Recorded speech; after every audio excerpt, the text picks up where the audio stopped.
Good morning.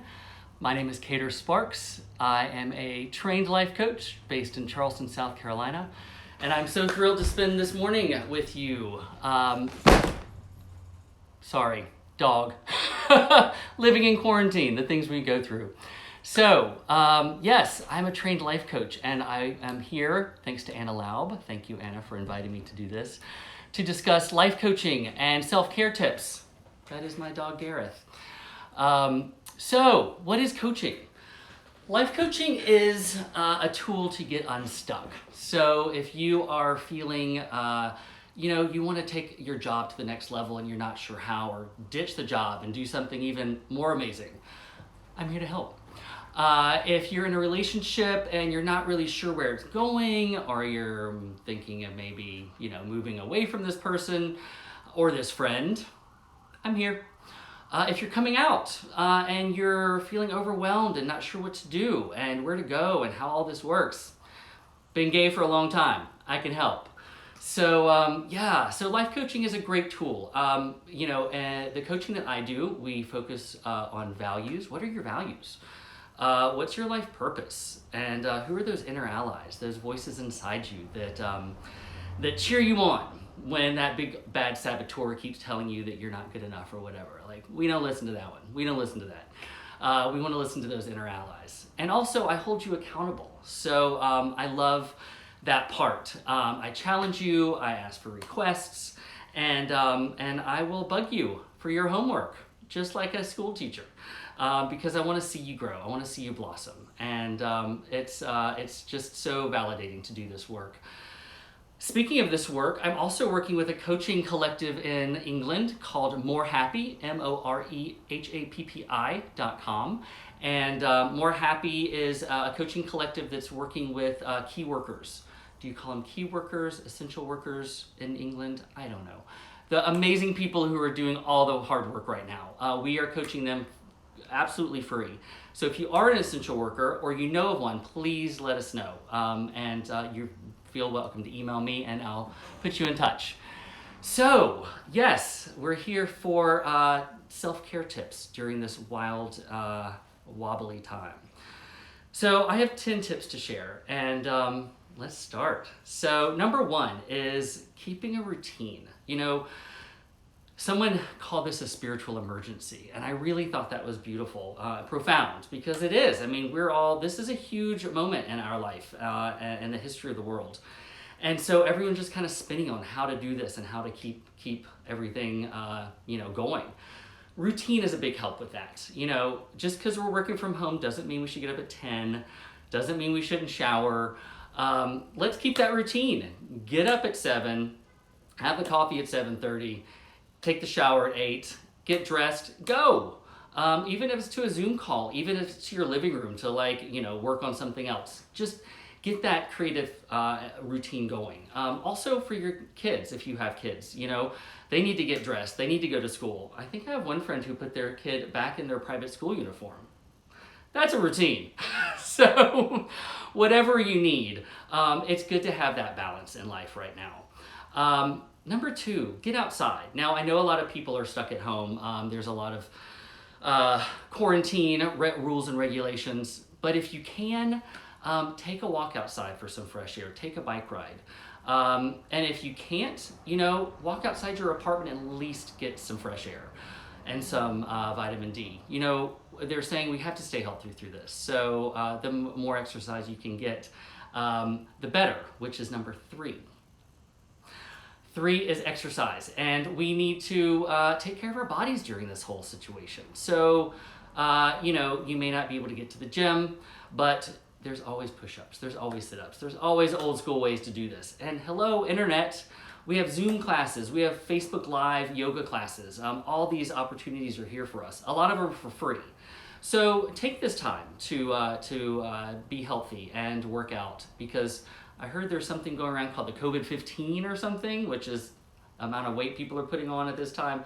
We don't want to do that. No, it's all about just taking care of ourselves. We want to be healthy through this major, wobbly time in our life. So, exercise. Number 4, limit news.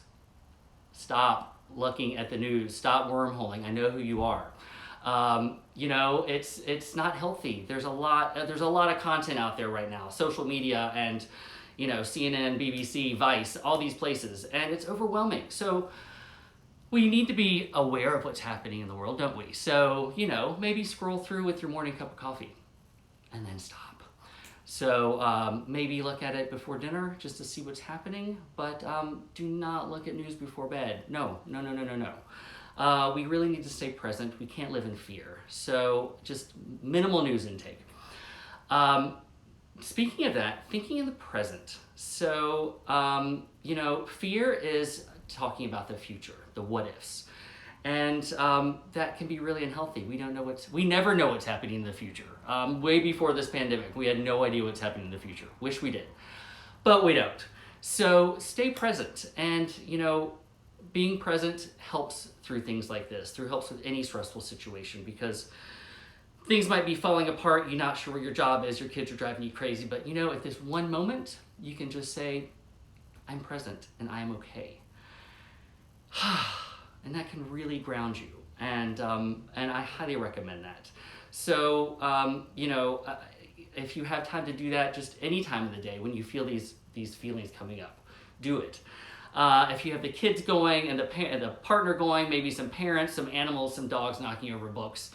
I'm not a fan of going back in the closet, but if you need to get in the closet and have a little moment of quiet time, please do it. So really just try to stay present through this. Number 6 is journaling.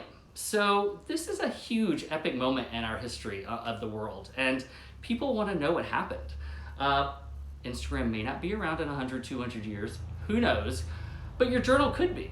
So 1, it's a great time to write things down. 1, for the future, but 2, for your state of mind. It's really healthy to just kind of write things down, how you're feeling today, what's going on with you, what's happening in the world. And it's a really great way, again, to stay present. So that brings me to number 7, and do I have any questions? I don't, but please put some questions in there. If you have any, I'm happy to answer, if I can see, because I'm 43 and I need my my readers. So I need some PRISM readers, actually, Anna.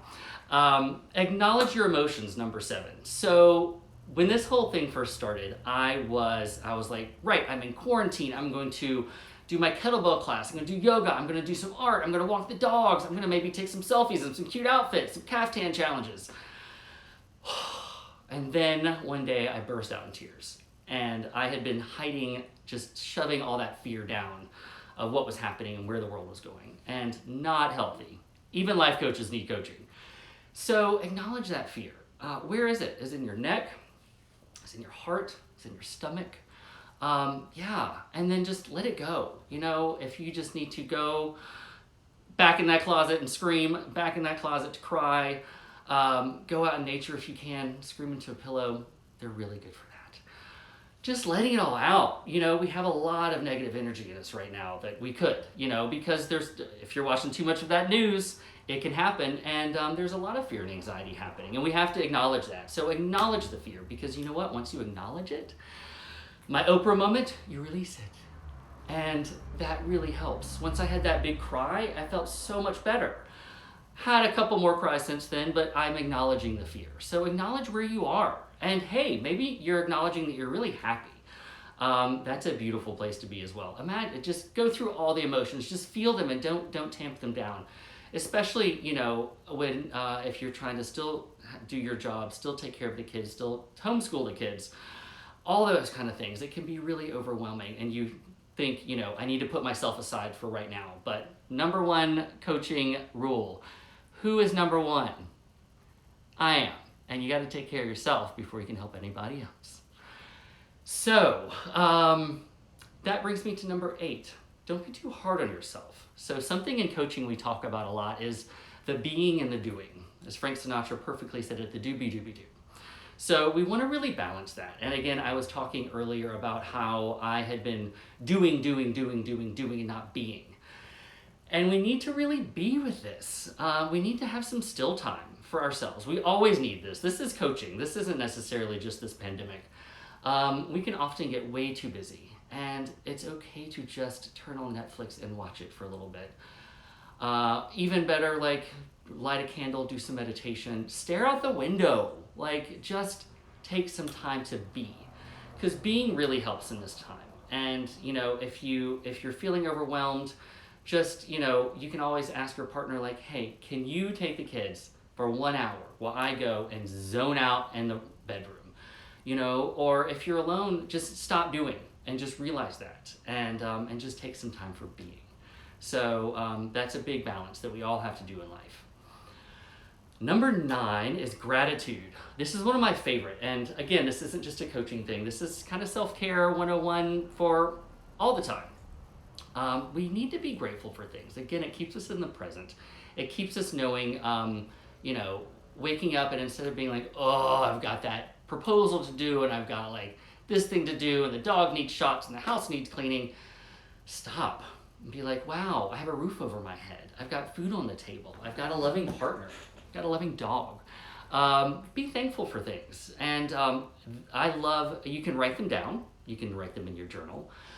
But I love doing this with friends because it holds you accountable. And so when you gratitude with friends, you can really connect with them. So reach out to some friends and be like, hey, I'd love to, send you 5 things I'm thankful for every day. And you can send 5 that you're thankful for back.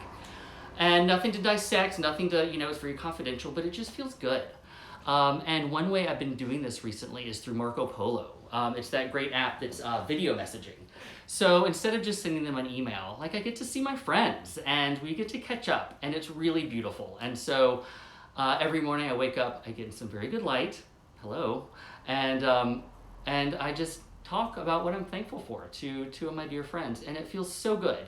And it really kicks the day off well, especially in times like this. So don't forget being grateful for what you have, because we can get lost in the minutia of what's wrong, when really there's so much to be thankful for, even in the very basics. 10, just say no. Unlike Nancy Reagan's just say no, this is more of just say no to doing too much. Again, to being and the doing. There are Zoom cocktail parties, there's Zoom dance parties, there's birthday parties, caravans on the street of people, taking their cars out and wishing people happy birthday. Hey, it's all good and it's all fun, but what if you're not in the mood? It's okay to say no. And if someone invites you over and they say, hey, I want to have a couple of friends over, I'm tired of this quarantine, speak your truth. If you don't feel like doing that, saying, hey, I'm respecting the quarantine, I'm staying home, but you do you, have fun, talk to you later. And just take care of yourself. This is for life coaching all the time, not just for now, but always saying no. Take it from a former fashion writer. The chicest RSVP to a fashion invitation is no. We don't have to do everything. We don't have to go to every party. It's okay to miss some things and just take care of ourselves. So, ta-da! Those are my top 10 self-care tips. Let me know what you think. If you have any questions, I think I can read that. And and of course, coaching is a big part of self-care. And so I'm here for you. If you want to talk about things, I'm here. I have some great homework assignments. I have some great tools. And it's a great time just to have an hour to talk to somebody about everything that's going on in life and how to get to the next step. So, how did y'all like that? How was it? I'm here for you. Reach out anytime. Anna, again, thank you for letting me do this. And hey, I'm here. So take care of yourself. Stay present. Balance the being and the doing. Do that journaling. Do some working out. Get some exercise in. I think my exercise is going to be some 90s house music with my dogs. So on that note, I will sign off. Thank you so much, y'all. Take care. Bye-bye. If I can figure out how to sign off, I don't know. End. Bye.